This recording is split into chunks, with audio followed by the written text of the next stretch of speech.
Hello and thanks for clicking. In this vlog I'll be looking at the Roman Gladius, that iconic Roman blade. Hope you enjoy it. The sword I'm holding here is a Gladius. To be more precise, it's the Pompeii Gladius. So no prizes for guessing where it was found. What you might not realise or necessarily know is that the Pompeii Gladius was simply one variant, a style of gladi that the Romans used. This one dates from about AD 50 onwards, so from the mid 1st century AD, when, to be fair, the Roman military was one mean machine. The obvious question is, what did the Romans use before they used the Pompeii Gladius? They must have used something. Well, there is a clue, and it's actually in the name. The sword is called the Gladius, but its full name is the Gladius Hispaniensis, which means Spanish sword. The challenge is to work out when the Spanish sword came into use, why it was used, and what it looked like. These questions can in part be answered through looking at our sources, in particular Polybius and Livy, and through possible examples of gladi we found. I should point out, pun intended, that a lot of this is informed speculation due to the gaps we have, but this hasn't stopped historians working hard to piece together what we have got. One chap called Sanz has written a paper on this, which I'll link below, and is worth the time if you want to read more on this. I recommend it actually, it's a very good side read. So let's start with the basics. A Spanish sword. Now, when did Rome start interacting with large groups of Iberian or Spanish soldiers? The clue is in the t-shirt. The Punic Wars in the 3rd century BC subjected Rome to a number of hard-learned lessons, in particular the Second Punic War, featuring a chap you may have heard of. He's called Hannibal. And these highlighted a number of strengths and weaknesses the Roman military had at the time. Hannibal's army featured contingents from the Iberian Peninsula, that's Spain and Portugal to me. From this region he sourced the Celtiberians, who served as an elite unit, and it's highly likely that one of their sword types served as the ancestor to the Pompeii Gladius. Our evidence for how the Gladius came to be comes from Polybius, a Greek historian who wrote his account of this time in the mid 2nd century BC. At Cannae in 216 BC, which I have vlogged on, Polybius describes the Celtiberians as possessing a sword which was lethal with both the edge and the point. It's worth understanding that as with most weapons, there's a trade-off. A sword which is more effective with the point may be less effective with the edge, and vice versa. Polybius actually comments on how the long blades of the Gauls were particularly good at slashing blows with the edge, but not so much with the point. But what were the Romans using around this time? Well, fortunately again, Polybius comments on a battle fought in 225 BC at Telamon, where the Romans faced the Gauls. Again, he talks about the Gaulish weapons having the long edge, but he also mentions that the Roman weapon, the Roman sword, was only really effective with the point. It didn't have the edge that the Gauls had. So there was a bit of a contrast of styles. Roll forward a few years, it's the early 2nd century BC, so after Cannae and indeed the Second Punic War. Livy writes about a cavalry skirmish between Roman and Macedonian cavalry. This is the response of the Macedonians to the sword the Romans were using then. I'll read. Men who were accustomed to fight with Greeks or Illyrians had seen wounds made by thrusting spears, arrows and the occasional lance. After they had seen the work of the Spanish sword, the headless corpses, arms with the shoulder sliced away, heads with the necks attached cut off, viscera laid open, and other horrific wounds were struck by a general fear, no surprise, when they saw what weapons and men they had to face. It seems the Romans were using a weapon that was equally able to cut and thrust, so edge and point. It sounds a bit more like the Celtiberian blade at Cannae than it does the Roman blade at Telamon. After all, taking arms and heads off requires a very good edge. Even more interesting than this, believe it or not, was the fact that Livy uses the term Gladius Hispaniensis, the Spanish sword. Livy does use this previously to mention an encounter between a Gaul and a Roman called Torquatus. But we think this is a bit not an accurate story, it's a bit of a myth to give Torquatus his name. Polybius mentions the Spanish sword as well, and this is very interesting because Polybius is writing in the middle of the 2nd century BC, and he's also talking about it as an infantry weapon. Now, on the downside, he doesn't tie it in to a particular event or battle, he's just given a general overview. But thinking about it, if he's writing in the mid 2nd century BC, he's probably talking about the soldiery and the Roman military system of that time, as opposed to decades before it. So let's try and wrap things up a bit. Before Cannae, no one mentioned the Gladius Hispaniensis, and the Roman sword then that we're using was described as being only very good with the point. At Cannae, the Celtiberian troops used a sword lethal with both the edge and the point. After Cannae, and in the 2nd century BC, Rome is using a sword which is lethal again with both. Oh, and they're also calling it the Spanish sword. Curiously enough, there is a text which states that the Romans copied the Celtiberian sword, the smoking gun.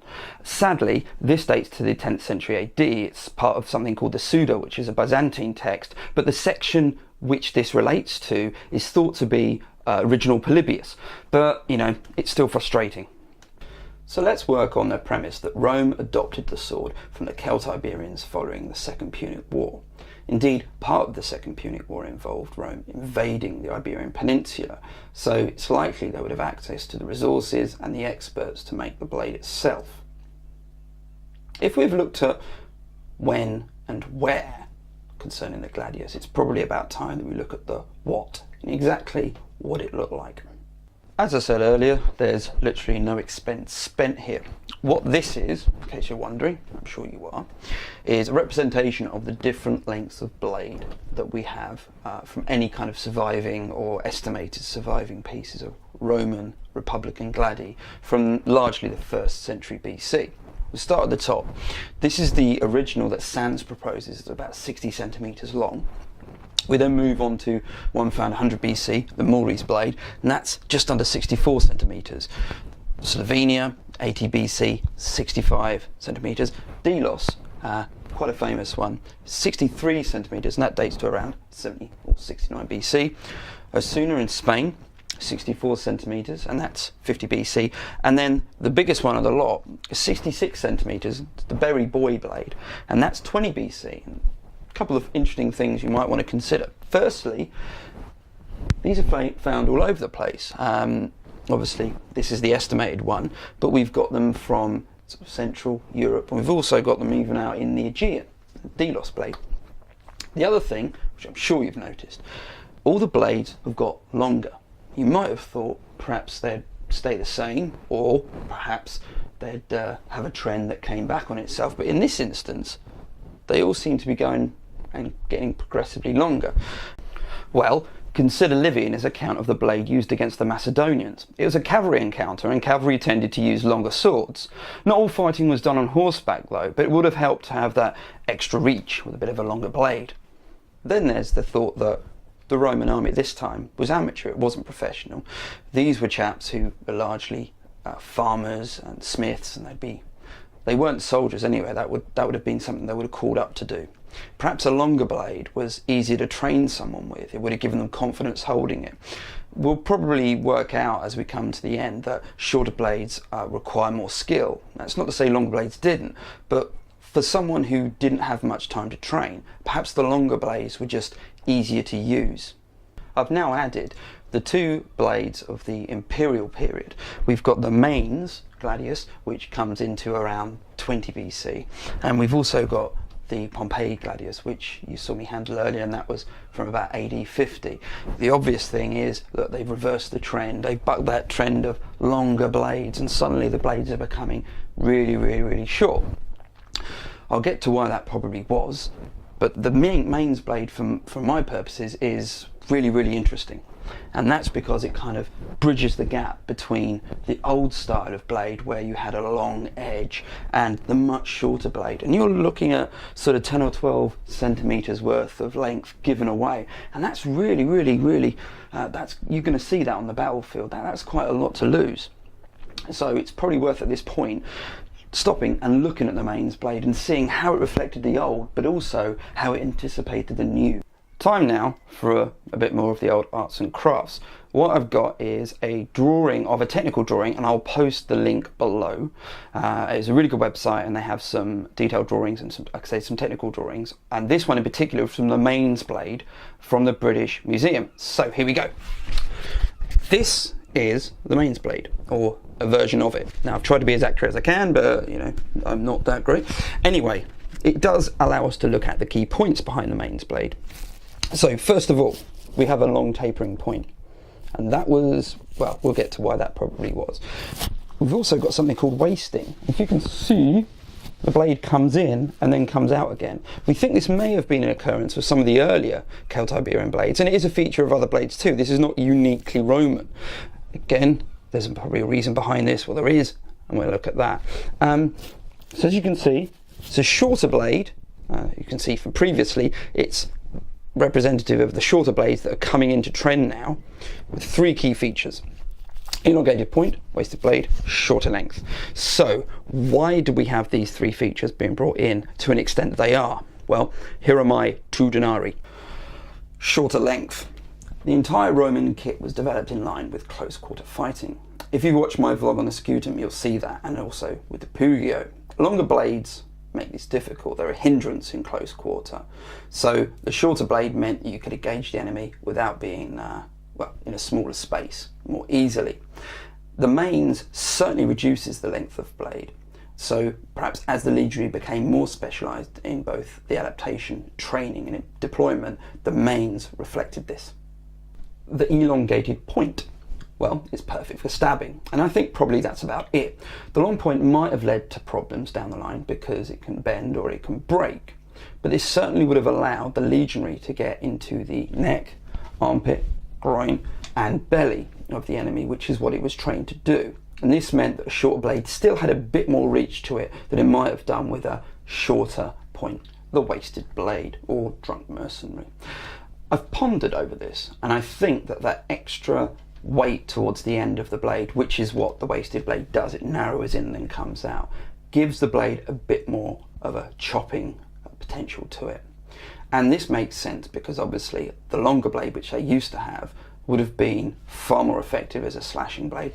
If you shrink a blade down, it becomes less of a chopping, you get less force on it. However, if you waste it and therefore bring the blade out a bit, it means that there's still got that bit of weight towards the end, bit more momentum, and therefore cuts can be, well, you can probably imagine, quite nasty indeed. The question sits above all of this is, why now? Well, again, perhaps the Roman military system hadn't had the resources and the focus to really develop its weaponry prior to this.